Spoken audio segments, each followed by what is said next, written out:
Hi, I'm Ruben Saltzman with Structure Tech Home Inspections, and today I'm going to talk to you about 3 simple AC maintenance items that you can take care of yourself.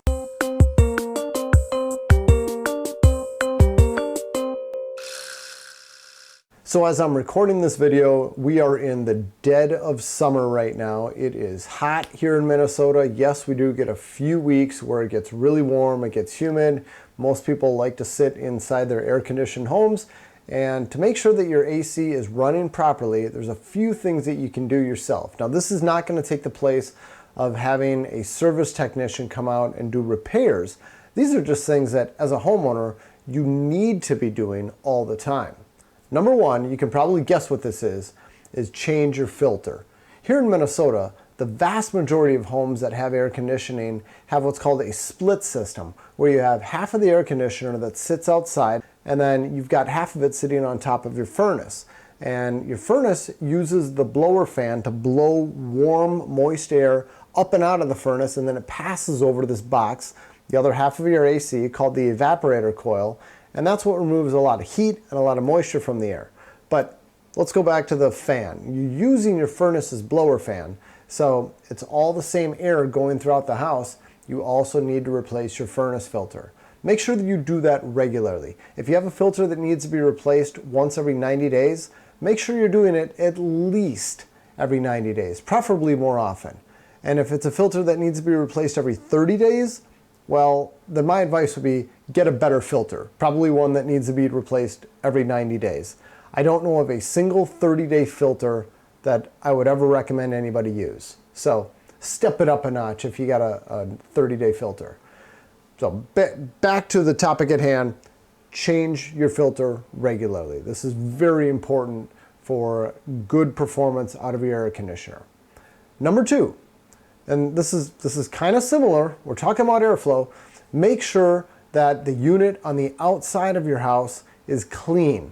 The way it works is it runs a bunch of refrigerant through these lines and it sucks air in on all the sides and blows it out the top, and that's to dissipate the heat that it has removed from your house. And if it can't suck in a whole bunch of air on all the sides, it's not going to work the way that it should. I mean, even if it's open at the top, you need to have the sides open too, and it relies on a lot of airflow. So if you've got a bunch of vegetation growing around it, trim it back. A good general rule is to have 2 feet of clearance on all sides of your unit.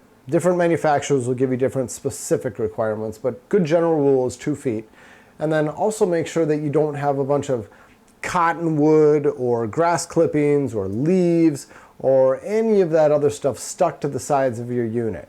Now, I've got cottonwood trees in my neighborhood, and it happens fairly quickly, where over a period of a month or two, mine starts to get really dirty. As you can see, this is mine, and there's a lot of stuff accumulated on this, but to clean it, it's really not a big deal. All you're gonna wanna do is go get your pressure washer and put it away. You do not need your pressure washer for this job. All you need is a garden hose and a little sprayer on the end of it. For this video, I'm demonstrating using the garden hose, and I've just got one of those little shut-off dealies on the end of my hose, and I just kind of use the pressure coming off the end of the hose. It's not even an official sprayer end, and that's enough to blow all this gunk and debris off of the coils on my air conditioner. Don't go near it with a pressure washer. Now, if you've got a really restrictive shroud or cover around the outside of your AC unit, you may want to remove it. There's a bunch of screws that you could use to take it off. A lot of people decide once it's that much work, they say, maybe I better call an air conditioner specialist to come out and have them take care of it. But it's really not that big of a deal to do it yourself. And you can see in this video, I'm actually cleaning it off while the unit's running. It's probably better to shut it off before you start spraying it down, because you're gonna cut down on the amount of water that you get splashed all over the place. But as far as safety to the unit, it shouldn't make any difference. These units are designed to be installed outdoors. They are designed to run even in the rain, even in torrential downpours. So it's not gonna hurt to spray it down if it's running. It's really not a big deal. It's just more for you. You're not gonna get quite as wet if you shut it down first. And then the last item is to periodically check on your condensate drain. As I mentioned earlier, one of the primary jobs of an air conditioner is to remove moisture from the air. It's going to take all that moisture, it drains down to a pan at the bottom of the evaporator coil, and then it goes down this tube. You can follow the tubing. It's going to be the condensate tubing, and it's going to go down to a good place of disposal. Here in Minnesota, it usually means a floor drain. And you'll want to check to make sure that you've got a good, proper material. If you've got the really flexible, clear plastic tubing, that stuff has a tendency to kink or to bend and get clogged. I would prefer it not be that material, especially not a garden hose material. The Minnesota State Mechanical Code has a nice list of approved materials for a condensate drain. And the condensate drain should also be at least 3/4 inches in diameter. A lot of the older installations would have 1/2 inch installations. Now, if that's what you got, it's what you got, but just consider the fact that when your system is upgraded, you're probably going to need to have the condensate line upgraded at the same time. And then always make sure that it points downward. Make sure there's no dips where condensate can accumulate. That's going to increase the potential for it getting clogged. And also make sure that it's attached at its point of disposal. If it goes to a floor drain, for instance, make sure that it's fastened in place so somebody walking by can't kick it and knock it and have it start discharging to some place where you don't want it, where it's maybe going to get carpet wet or get boxes wet stored downstairs. Just check on that periodically.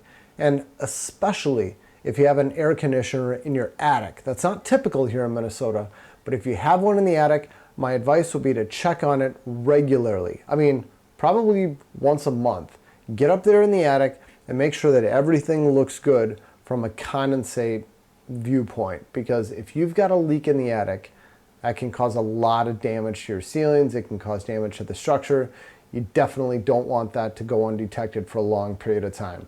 Now, there's other requirements in the mechanical code that says if you have condensate that could cause damage to the structure, you need to have all these other safety things in place.